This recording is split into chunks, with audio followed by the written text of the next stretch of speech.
Mga automotive, so dito na naman tayo mga automotive mechanics job tayo. Okay, so i-check natin itong mga injector natin. Okay, so ang una, bunutin nyo itong injector nyo, tapos ikabit nyo lang yung wire nya. So paano siya mag-check, napakita natin sa inyo. Yan, binunot na natin dyan. See, yan sa mga butas ng housing nya.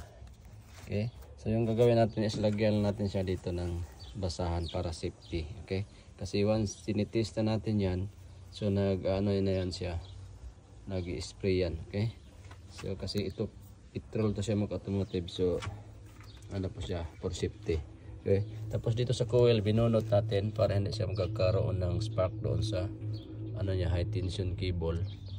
So papuntang coil niya, ito yung coil niya, si binunot natin yung socket niya. Okay, so parang walang spark na mangyari. So yung natin yung titingnan natin yung spray ng mga injectors niya kung saan yung barado. Okay, so kasi minsan nag-jerking siya mga automotive, so check natin, saka takpan natin yung mga basahan dyan.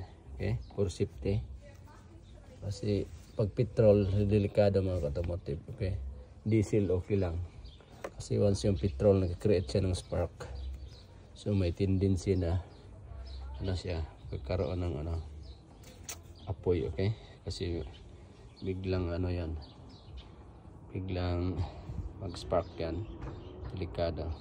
Okay, so yan, safety na tayo dyan. So titingnan natin isa-isa kung nag-spray ba siya. So ganun lang, i-connect ko lang yung connection niya, yung wire na harness, para once, so pag isi-switch on mo siya, yung susi, so hindi pa siya lalabas. Okay, pag once i-switch on yung mga automotive, tapos may tumulo na, so problema yung harness niyan. Okay, so may problema yung connection niya.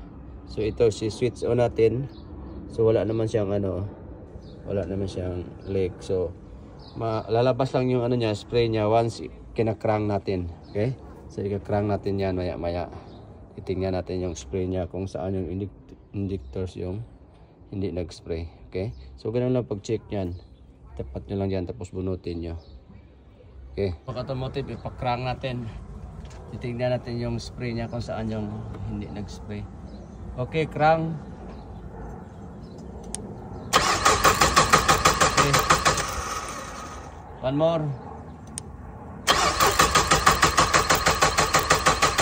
Off. So gumagana naman siya lahat mga automotive, so walang problema to, okay siya. Okay, so ganun lang pag check mga automotive. Switch off. Okay, so yan, nag-spray siya lahat, ayos yung niya, so wala yung problema dito. So tinicheck lang natin siya kung paano. Okay, thanks for watching.